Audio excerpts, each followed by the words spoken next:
Hi, I'm Ashley Cooley, a birth, baby, and sleep specialist and mom of 3. There's so much information out there, right? This show is dedicated to helping you clear out the noise so you can figure out what will work best for your baby and your family. If you're looking to learn more about your baby, gain more confidence in your parenting, and get as much sleep as you can through it all, you've come to the right place. Bringing up baby is about to get a little easier.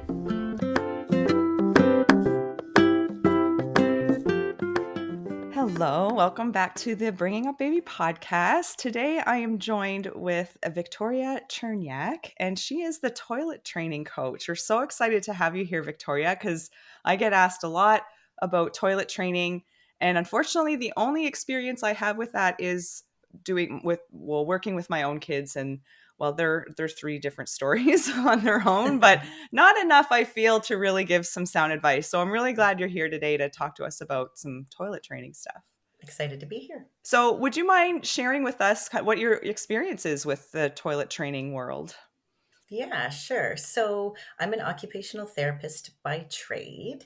And just in case folks aren't sure what that is, because sometimes the name can be a little misleading, but what we really do is we help support folks with anything they kind of need or want to do in their daily life, and with a focus really around, activities of daily living and how we can support those things. So of course, toileting is one of those. And as occupational therapists, we really look at the person, the environment, and the occupation or the thing that they want to do and how those intersect. So it's sort of a bit of a natural fit. And I've had, attended different trainings and workshops and received lots of mentoring and just through practice. And I would say where I've learned the most over the past 16 years is with the children and families that I've been working with, for sure. Because, you can have your sort of best practice, what the evidence says, gold standard thing. And sometimes that just doesn't work for families. And so it's a lot of working together with them to figure out what's going to work best. And I'll say no to toilet training or learning plans, if some people prefer, look the same. So, yeah.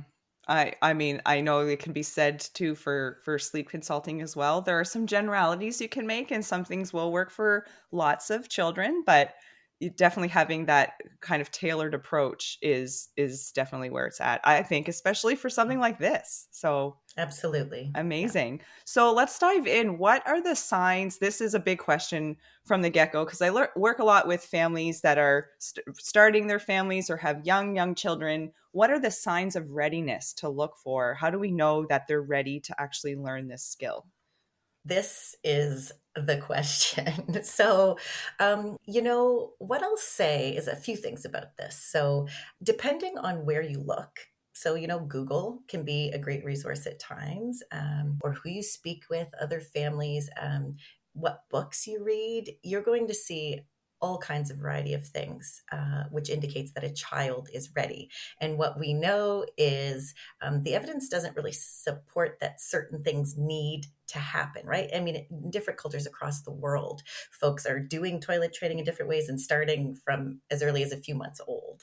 Yeah. So I would say some of the common things folks might see, and is it okay if I just sort of mention them, because please, they're not necessarily needed, and it's something that I'll often hear families be like, oh my gosh, my kid's not doing all of these things, they're not ready, when in fact that isn't necessarily the case. So some of the things that you'll hear often is like, my child, your child should be able to indicate they need to go. They should be able to pull their pants up and down. They should be able to follow simple directions. They should be able to sit for 5 minutes. And while all of that stuff can be really helpful, it's not needed for toilet training. It's not necessary. And in fact, many of the children and families I'm supporting with toilet training don't have all of those skills. So what really the biggest thing is, can a child stay dry for about 1.5 to 2 hours at a time, more often than not? That gives us a little bit of a sign. Now, again, that being said, in different cultures across the world, some folks are starting this stuff as early as months old, right? So that's just one of the most reliable things. So some of the things that I'll often see and that families will report that their kids are doing when we're getting started is, maybe indicating that they need to be changed, maybe more clearly hiding when they need to pee or especially poop. Kids who are starting to maybe be a little bit more interested in like what's happening in the bathroom when people are in there. Kids that are staying dry and clean for longer periods of time, or kids who are maybe waking up dry after sleeping all night. Some of those things really, really can be signs that, like, let's give this a go. They might be ready to go. So it's not like a hard and fast rule for any of it. And in fact, I've had families who don't have any of those things happening and want to go for it anyway and have had some success. So I don't know if that really answers your No, it question, does. Patty, It but does because I think we are all kind of looking for those tangible things to look for in our children for those signs of readiness. But it's nice to hear that it's okay if you don't see all of those or even any of those. You can kind of just start whenever you want. It just may look a little differently how you do it, I guess. Exactly. And sometimes people will give it a go and figure out pretty quick, like, ooh, maybe we're not quite ready. And that's okay. And you can try again later. So, I've been yeah. there. Yeah, I've been there, and exactly. I've been there at a later age than I thought I would. I found putting an age to it really stressed me out Yes. too. So do you find that that's Yes. something like what is that typical age that people think that they're needing to do this, or what are you seeing in terms of Mm. ages for this? Yeah, that's a great question. And again, you'll often see, I mean, lots of kids between 2 and 3 will be working on it, getting there. Yeah. There's some families who believe that by 2, their child should be completely independent with all things toileting, and there's some families who just aren't too stressed about it and they get started when their kids are closer to 5 or 6. Like, it really varies, right? And so, depending on the child, it just varies so much. So there's no like hard and fast rule. And again, I keep mentioning this because I just find it so fascinating. There's some kids who are like getting trained in some areas of the world where, like by a year old, which would be an exception, I would say, like Hmm. for most of what we might see here. But yeah, so it really varies. Probably for our lifestyle too, right? And we're not necessarily 100%. like right on top of it all of the time, which That's right. I would assume you'd have to be at least in the beginning. But Yes. that Yes. could be a whole other episode talking Yes. about that. Okay, well that's really interesting because again, I know it can vary for lots of families and going what they're working with. So not worrying that somebody else's kid on the playground or is Yes. without diapers and yours not. But I think it could be partially that for me, it was also just like I just want to be done with diapers, Yes. especially because I had three, and we were just when that. I think what kind of spiraled a lot of this talk that we've been having in the Bringing Up Baby membership and what spawned our conversations with you here today is when I got to see that diaper genie say goodbye it was like a slow motion.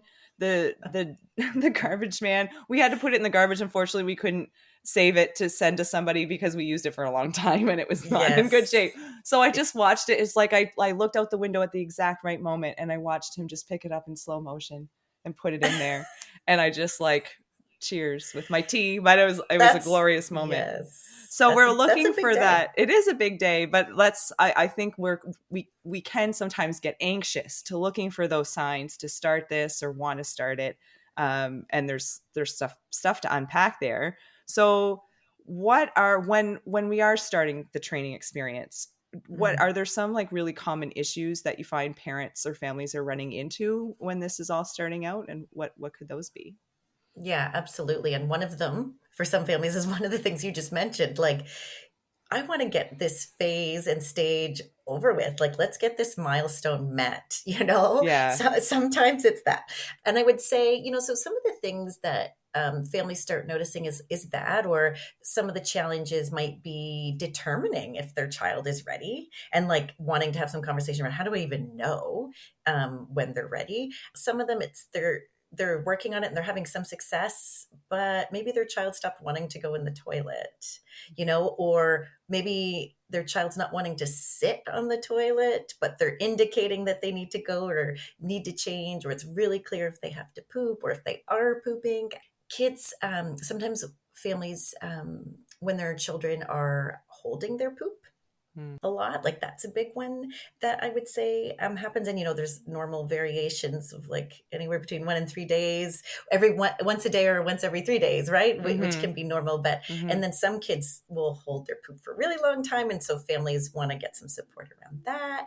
Or just if they're feeling like, gosh, I think my child's showing some signs of readiness, and I'm ready, like I'm ready to take this on, and I'm not sure what to do because there's so much information out there. I don't know what's the best way to do it. And, Mm. just looking kind of for like, how do I do this? Where do I go? Especially, to your point, you said all three of your children were different, Yeah. when you were training. And I guess like for lots of families, if it's their first child, they're not sure. Or another example that you gave, kids, their peers at school or at daycare, like they're trained. Am I behind? Like a lot of that kind of stuff sort of Mm. comes up.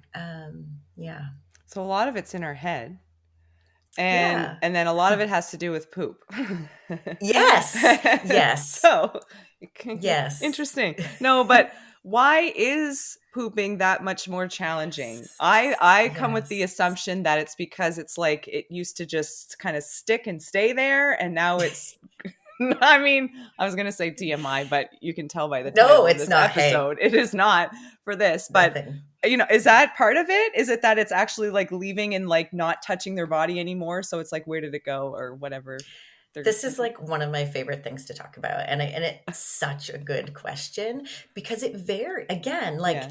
that's what makes this so tricky for families, right? It like all of this stuff is the answer is it depends. It varies. Hmm. Well, so what I would say is there's a bunch of different reasons why pooping. So what you mentioned is an absolute possibility, right? Like I'm used to when I poop, it sticks to my bum, it's nice and close, it's warm, like, and it's true, right? You get used to that for how many years? And now Right, somebody's right. telling me, wait a minute, do not crouch in the corner behind the couch and get it smushed anymore. I want you to now come to the bathroom, sit. Yeah, yeah. So first, I guess because there's a lot of reasons, so we always want to rule out any medical issues that might be happening.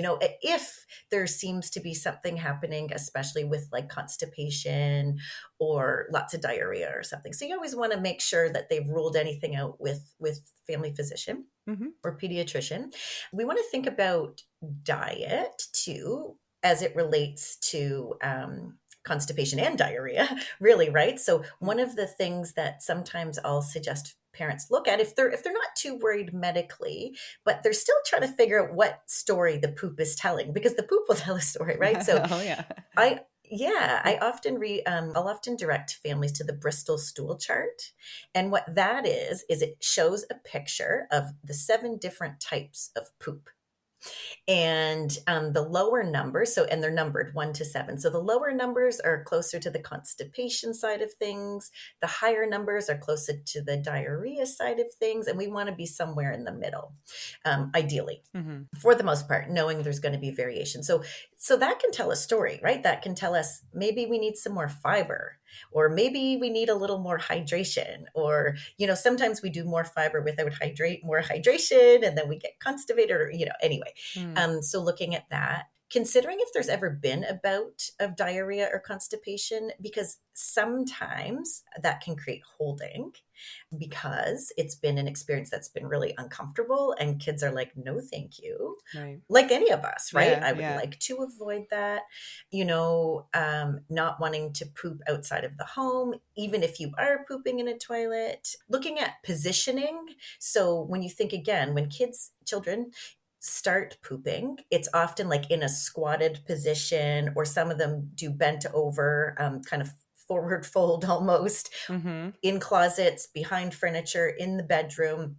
And then we're asking them to like straighten up, kind of sit on the toilet. And so what we really need to make sure of, and if you picture yourself on a toilet that is like, I don't know, maybe like 5 feet off the ground or whatever, and your feet are just That dangling, much bigger than and you. Yeah. yeah, your feet are dangling. The whole of the bowl is so big that you have to like brace yourself, use all of your core muscles and strength, hold your arms down so you don't fall. Like, how easy is it going to be to poop It's not. So Mm-hmm. positioning is one of the biggest things. And what we really say is like, what is that position like? So what we really want to see is children having their feet on a flat surface.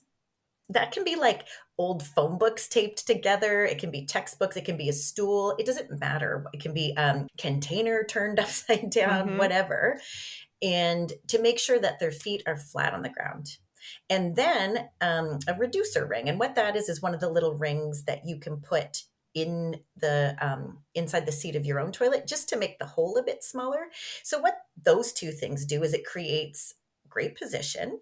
It creates a little bit more of a sense of security. It takes away the need to tighten up and use your core muscles because we need to be able to relax to let poop out, right? So Mm. sometimes we're like, take a deep breath, let it Yeah, out. right. Yeah. Um, yeah, right. So, like, even just the position change is really, really, really tricky. And then you think about things like if your child is urine trained, well, we've taught them to hold. And so sometimes that can create holding with pooping. And so, and I keep talking about holding because that tends to be the biggest issue that I see as it relates to pooping. Mm-hmm.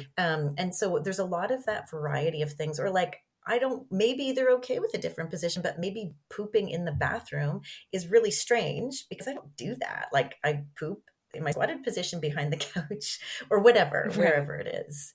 Yeah. And, you know, part of the positioning thing too, thinking about knees above your hips, because that gets your anus in a better position. And then sometimes with pooping, families will say, well, you know, they're not having really big poops, but I'm seeing some like little skid marks in their diaper or their pull up.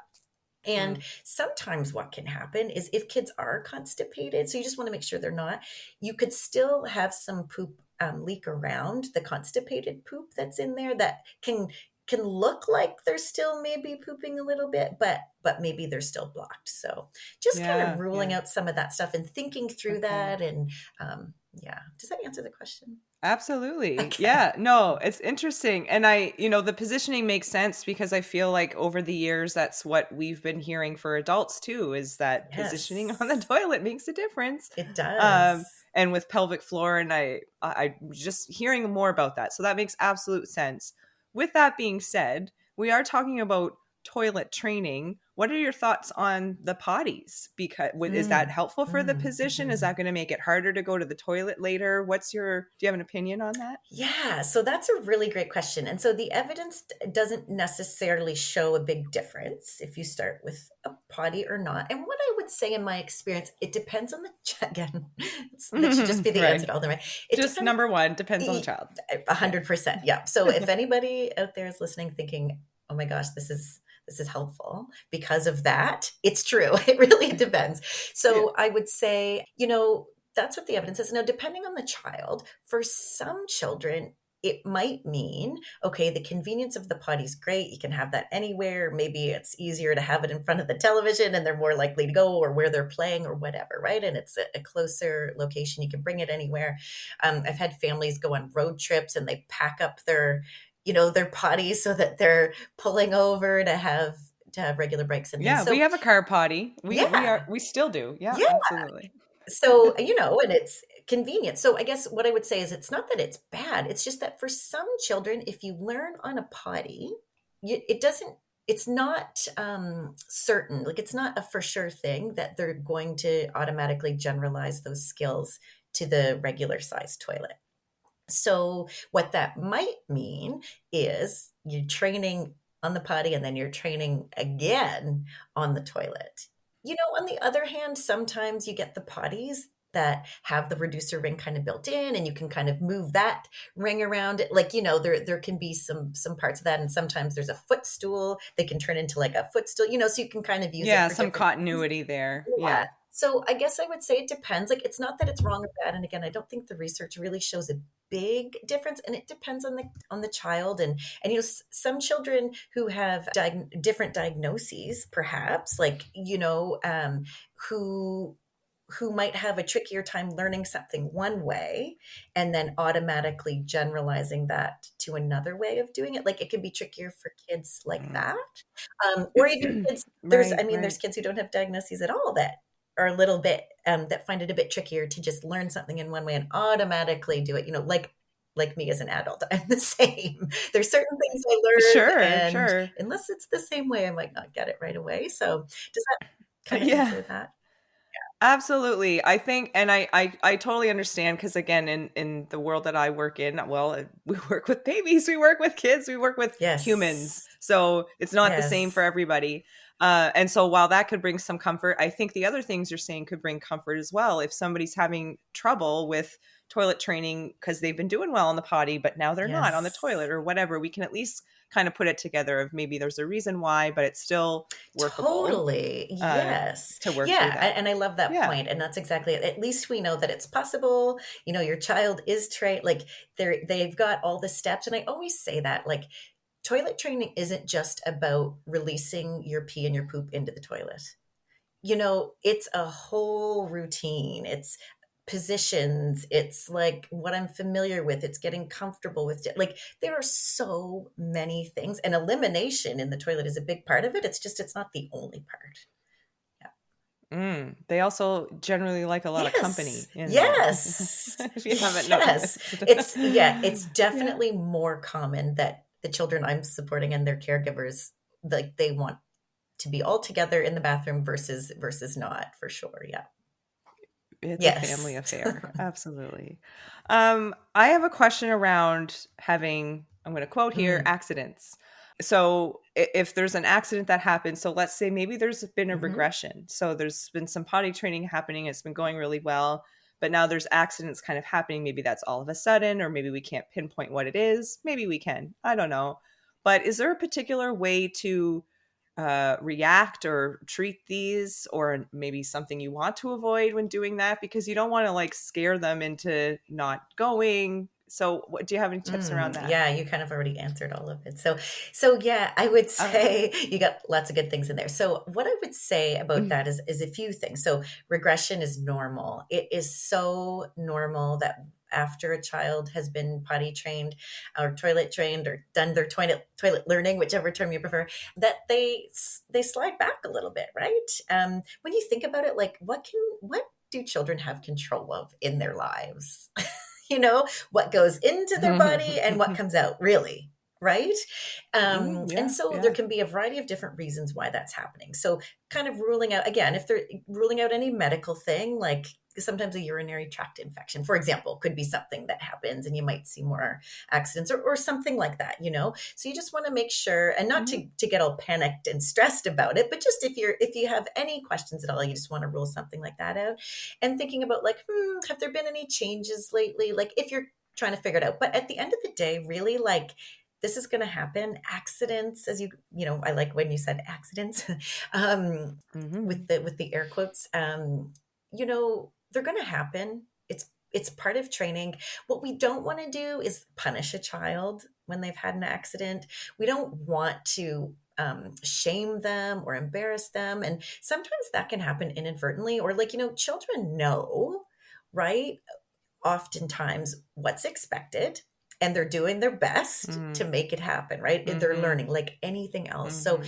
sometimes what can happen is if we do kind of have a little bit of a punishment, and by punishment I mean it, even if it's not like yelling at them or putting them, taking something away from them. It could even be if you're making them clean up after themselves, or having a harsh tone about it or something. I mean, that could be looked at as a punishment, right? And really, like, Yeah. sometimes you'll see kids have an accident and then start to apologize or get upset when they have an accident. And that's always, and again, whenever that happens, it's not because the caregiver is bad or anything. It's just that we inadvertently kind of can be negative about that a little bit, and that's very normal. That wasn't what I was supposed to do, and they're aware of that, so they feel bad, Exactly, and exactly. yeah. Yeah. So, I always say try to stay calm. Just say, "Oh, you had an accident. Let's go get changed." Not making a big deal about it, not over talking about, like, where we're supposed, just let's go. Yep. They know. They Yep. generally know at So that let's, point. oh, Yeah. you had an Yeah. accident. Let's go get changed. It's okay. And then we go, we get changed. We don't want to make it like too exciting and entertaining either, because, that can create a whole other thing where they're like, wow, Mhm. that's fun. So really, you just want to kind of stay Yeah. calm, stay neutral and say, yeah, let's just go get changed. You go, you get changed, not a big deal, and one of the things I would say is sometimes we feel tempted to sit children down on the toilet after they've already had an accident. And what I always say is let's think about that a little bit, because aren't we then sort of teaching them to sit when they don't have to go? Right? If Mhm. unless Mhm. because to be fair, sometimes we know that some kids will start an accident and stop on their own. So if you think that your child might still have to go, then for sure, put them on the toilet. Again, you know your children best. I don't. Just Mhm. that in Mhm. general, a lot of times after an accident, we might not see it right away, and they're probably already empty. So Mhm. not as valuable to sit children on the toilet at that point, I would say. Now, that being said, if you Okay. if you are like trying some potty training and you have your child in undies, kind of their undies and t-shirt around the house, just kind of, going easy breezy, and you start to notice an accident, what we try to do is, let's go to the bathroom. And you want to kind of scoop them off to the bathroom and try to get them on the toilet to see if they can finish the accident on there. And when Mm. we're doing that, you just want to, again, be careful to make sure like it's kind of midstream, right? It's not after the fact. So Yeah. that's another option too. But overall, Yeah. just kind of not, but definitely no punishment, and not making a big deal of it. I mean, it's going to happen. So, I've learned that kind of thing along the way, along my journey as a parent so far, is that kids like reaction. yes. They don't care if it's positive or negative. Yeah. So that makes a lot of sense to me to just like keep it neutral. Like, okay, this happened. Let's deal with Mhm. this, and not going one direction or You the other got with it. it. Exactly. Makes so Yeah. much sense. Fantastic. So we know by now that yes, every child is different. What are your best tips for Mm. families as they embark on this journey? What should they be thinking about to just stay calm, keep calm, and potty train on? I don't know. Yeah, What yeah. what do It's you a great got? question. And so I think like some of the things that we'll often suggest, especially in the early days, you're kind of thinking about it, you're not sure, you kind of want to get started. And so, I always say, like, again, keep it as positive as possible. Baby steps, like baby steps. This is a journey, right? Unless you're doing a rapid toilet training, which is really intense, and so, but really it's a journey. So take baby steps, keep it positive, think about positioning. How do I want my child to be positioned? I need to make sure their feet are on a flat surface. I need to make sure the hole in the toilet is smaller with the reducer ring or something like that. Let them go into the washroom with you if you're okay with that, just kind of being around, seeing what's happening in there.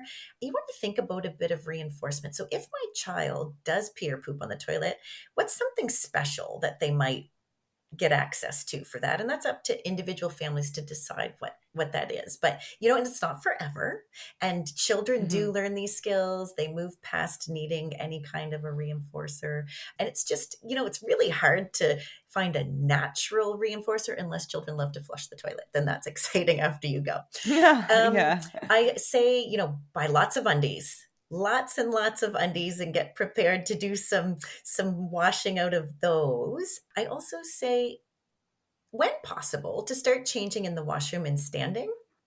And part of the reason for that is, again, to get, because usually when we're changing children in diapers or pull-ups, it's like a laying down kind of Right. situation, right? So we want to kind of switch it, like, okay, this is different. We do this stuff in the bathroom, we do it in standing as much as possible. And the other tip is kind of practicing a little bit, maybe without expectation at first. And that might mean every morning, I get up, take my jammies off, get my diaper off, sit on the toilet for a couple minutes with no expectation at all. Like some children need to build up to even get used to sitting on the toilet, right? Maybe it's just part of your Hmm. morning routine, or Hmm. maybe at night we have bath, and then right before we get our diaper and jammies on, we sit, and then we brush our teeth, and just a natural part of the routine, I think, too. And Hmm. again, like keeping it as positive as possible. So I would Yeah. say, and some caregivers like to read books about toilet training or watch videos with other kids, things like that. If that's something that you would do with your children, it's great to have Hmm. a potty topic or something like that too. I feel like we talked about it for like a long time before we're like, okay, Yes. but so now you're gonna do it, right? Yes. Um, can I just bring one up other thing? Absolutely. You're mentioning about like having them sit on the toilet when they don't necessarily need to go, and we don't want to make that kind of Hmm. a Hmm. negative association or anything. What about having it as a routine, like you were saying, Yep. like first thing in the morning we Yep. sit on the toilet, before we leave the house Yep. we sit on the toilet, because if I leave it to my kids to just tell me when they're ready all of the time, I mean, now a couple of them are old enough that it's no problem, but Absolutely. still, like, we had to get into a routine, I found, of before we leave the house we all at least try, like, I don't Yes. care if you go or not, but Yes. God help me, you have to And try. that's exactly So it. is that a bad thing to do No, though, no, no. or So that's exactly what I'm okay? saying in terms of having it, in the early days, just before, like, you can get into a really specific training routine and you can bring the child at specific times, or in the early days, yeah, making it part of the routine. Like, and again, when I say not having expectations, I'm glad you're asking for that clarification. So after an accident, why we don't want to sit children down is because we know they have just, peed on the floor, Right, or, it's pretty clear, and yeah. so that time. So what I'm saying around doing it in a routine, maybe they have to pee, maybe they don't. What I'm saying about no expectation is just to get it, again, part of the routine, to get used to sitting. So exactly like you say, so whatever that routine looks like, I mean, you can also start right away and say, we're going to go, a few times a day. Mm, You could do underwear and give them lots to drink and bring them every half hour. It sort of depends on what folks want to do. But I guess when I'm thinking about when, in the question around when they're getting ready to embark on yes, the journey, yes, there's getting yeah, into the bathroom, there's sitting on the toilet, there's wearing undies, there's being well positioned, there's all those steps. So what I always think about is, even before expecting the elimination, let's think about what all those steps are and what are the early signs, or sorry, early steps that we can take to kind of get to working on some of that. If that does that help yeah, to clarify? oh yeah, Yeah, yes, absolutely, absolutely. Of course I'm thinking of it as like my kids are older and I'm like, we're still absolutely. Yeah. the And bathroom. and your point, like, is a good one, and the reason I mentioned reinforcement is because it's rare that you meet a child that is internally motivated to pee and poop on the toilet, right? Right, It's yeah, it's that it makes can sense. happen. It certainly can happen, and some kids are just happy to have their caregivers praise them or be pleased with what they're doing. However, a lot of the times we need a little something extra, and often we're going to need reminders, exactly to your point, even after children are, Yeah, yeah, successfully trained, right? Yeah. yeah.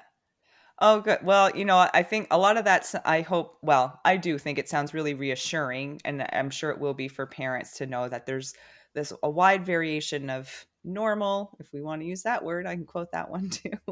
But Hmm. there's just lots of different ways to do it, different ways that are going to work for different kids and different families. So Yes. that's always reassuring to hear. How can people find out more about your services, Victoria? And maybe Mm. if they need to enlist some maybe more specific help for their situation. Yeah, so I have a Facebook page. I know not everybody's on Facebook anymore, I guess, but it's called The Toilet Training Coach, Supporting Children and Caregivers, or you can look for it at Pee and Poo in the Loo. Mhm. Or folks can also send me an email at toilettrainingcoach@gmail.com. I always am happy to offer like a free 15-minute consultation to see what folks are looking for, whether or not we'd be a good fit together, that kind of thing, and to let them know also how I work, because I truly do work as a coach, and try to just help support folks as best I can. So, also happy to set something like that up if people have questions. Perfect. Well, I'll link to that in the show notes to make it easy for people to grab. Thank you so much for this conversation. Maybe we can have you back sometime. Even though it's bringing up baby, we do talk about those older kids too. And so maybe we can get into some real troubleshooting there. Yeah. Anyway, but there's always questions around this. So thank you so much. And Thank you. we'll talk to you again soon. It was fun. Thanks. Looking for more? Check out birthbabysleep.ca, where you'll find prenatal classes, postpartum and new baby resources, and sleep support during the childhood years. You'll also find me on Facebook and Instagram at Birth Baby Sleep.